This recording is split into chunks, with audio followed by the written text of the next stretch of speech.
नेहरू युवा केंद्राच्या वतीनं रस्ता सुरक्षा आणि राष्ट्रीय युवा सप्ताह दिन संपन्न. नेहरू युवा केंद्र सांगली आणि NS लॉ कॉलेज सांगली तसंच खाकी राष्ट्रीय युवा आयोग यांच्या वतीनं 17 जानेवारी रोजी युवा जागरूकता कार्यक्रमांतर्गत राष्ट्रीय सुरक्षा सप्ताह आणि राष्ट्रीय युवा सप्ताह कार्यक्रम संपन्न झाला.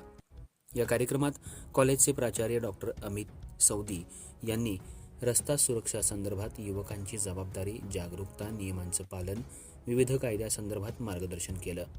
यामध्ये दरवर्षी होणाऱ्या रस्ते अपघाताची आकडेवारी अत्यंत चिंताजनक आहे. त्यामुळं रस्ता सुरक्षा हा एक अतिशय महत्त्वाचा मुद्दा बनतो. विशेषतः आपल्या देशात त्यामुळं रस्ता सुरक्षेचा सराव करण्यासाठी पालकांनी आपल्या मुलांना वाहतुकीचे नियम शिकवण्यासाठी सर्वतोपरी प्रयत्न केले पाहिजेत.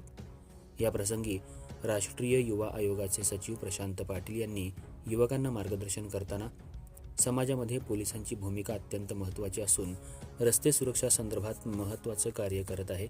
युवकांनी वाहतुकीच्या नियमांचं पालन करून पोलिसांना सहकार्य केलं पाहिजे.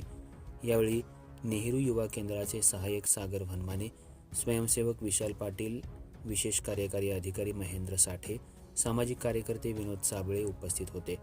कार्यक्रमाचं स्वागत आणि प्रास्ताविक डॉक्टर मौसमी कुंभोजकर तर सूत्रसंचालन आसिफा आवटी आणि आदिती दरवसे यांनी केलं. आभार मेहजबीन मुल्लानी यांनी केलं. या कार्यक्रमासाठी युवा आणि युवती मोठ्या संख्येनं उपस्थित होते. अर्थराज्य न्यूज मराठीसाठी कार्यकारी संपादक ज्येष्ठ पत्रकार सूर्यकांत कुकडे.